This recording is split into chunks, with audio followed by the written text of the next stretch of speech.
On August 10, 1628, Sweden's most powerful warship sailed barely 1,300 meters before rolling onto its side and sinking in Stockholm harbor. It was brand new, the weather was mild, and the disaster had already been predicted. So, what went wrong? To understand how this happened, we need to go back to a king at war and a ship designed to intimidate an empire. In the 1620s, Sweden was fighting Poland-Lithuania and building its influence around the Baltic. King Gustav II Adolf wanted ships that could carry soldiers, overpower rivals, and make Sweden's growing power impossible to ignore. Vasa was commissioned in 1625 and built at the Royal Shipyard in Stockholm. When finished, she was 69 meters long and rose more than 50 meters from keel to the top of the main mast. Her stern was crowded with hundreds of brightly painted sculptures. Roman emperors, warriors, lions, angels, and creatures from myth. This was not decoration for decoration's sake. Every figure projected authority. Vasa was a floating argument that Sweden and its king belonged among Europe's great powers.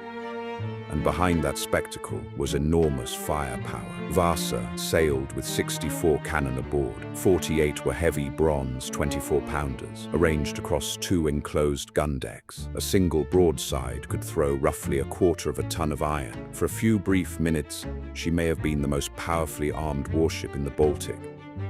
But everything that made Vasa impressive also made her dangerous.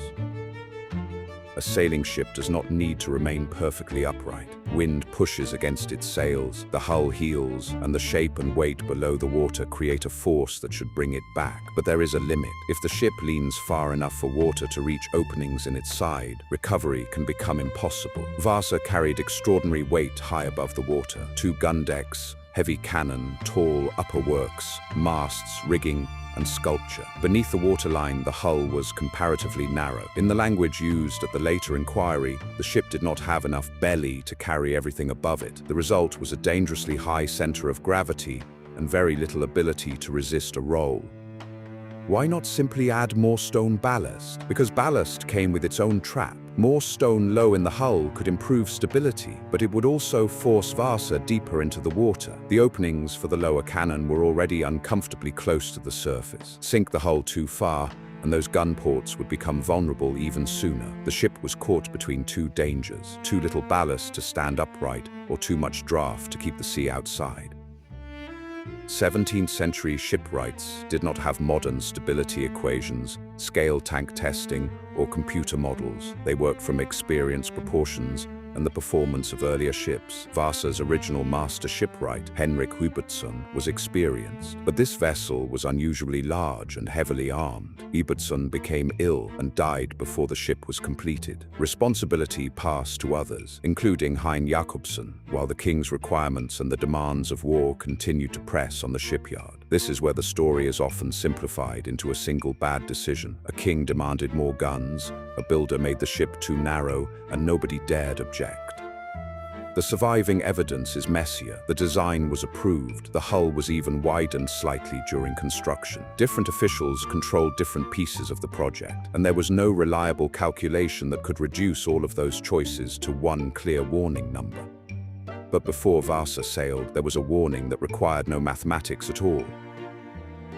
Captain Surfring Hansen was concerned about the ship's stability. While Vasa was moored near the royal palace, 30 sailors were ordered onto the upper deck. Together they ran from one side of the ship to the other, then back again.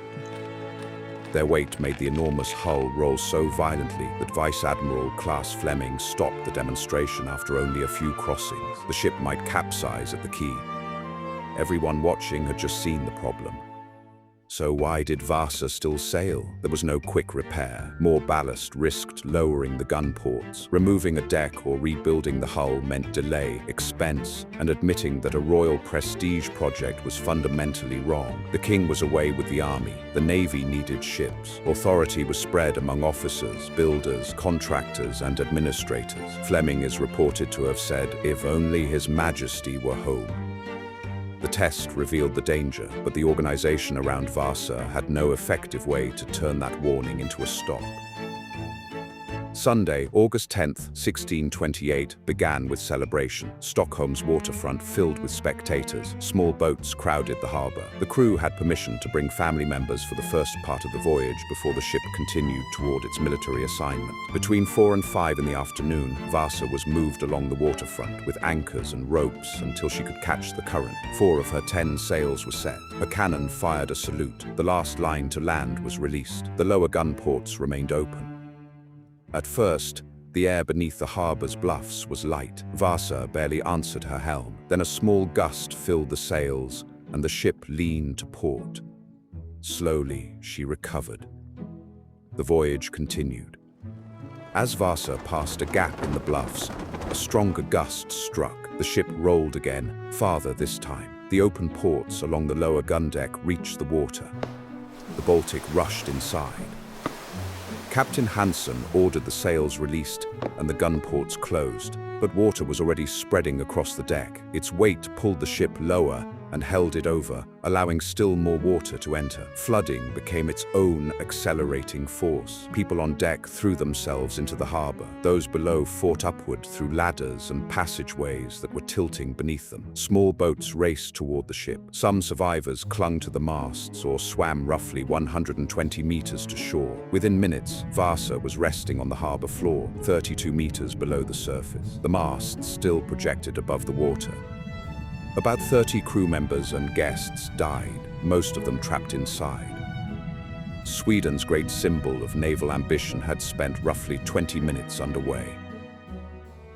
The inquiry began immediately. Captain Hansen was imprisoned and questioned before his clothes were even dry. He insisted the crew had been sober, the cannon secured, and his orders properly carried out. The ship, he said, had simply been too unstable. The king, furious, demanded that the guilty be punished. The builders answered that they had followed a design approved by the king. The original designer was dead. Vice Admiral Fleming, the senior official who had witnessed the failed stability test, was never questioned. Professional shipwrights and captains understood the central problem. Vasa's hull had too little volume below the waterline for her high and heavy upper works, but identifying the mechanism was easier than assigning responsibility. Blame moved through a network of approved dimensions, royal expectations, construction decisions, operational choices, and divided authority. To condemn one part risked exposing another, including the crown itself. In the end, no one was officially blamed or punished. Vasa remained in the mud for more than 3 centuries. The brackish Baltic water protected her from the shipworm that destroys wooden wrecks in saltier seas, and much of the vessel survived. In 1956, researcher Anders Franzen confirmed the wreck's location after years of searching. Divers spent years preparing the fragile hull, passing cables beneath it and gradually lifting it from the mud. At 9:03 on the morning of April 24, 1961, dark timbers broke the surface in front of crowds and television cameras. Vasa had returned after 333 years. The ship and tens of thousands of recovered objects became an extraordinary record of 17th century life. What began as a public humiliation became one of the world's most remarkable maritime archaeological discoveries, and the preserved hull made the original failure impossible to dismiss. Vasa did not sink because of one freak gust. She sank because an unstable design, open gun ports, schedule pressure, unclear authority, and an ignored warning were allowed to line up on the same afternoon. The sailors' test had shown the danger. The people in charge had seen it, but everyone was waiting for someone with greater authority to make the voyage stop. No one did. That is what went wrong.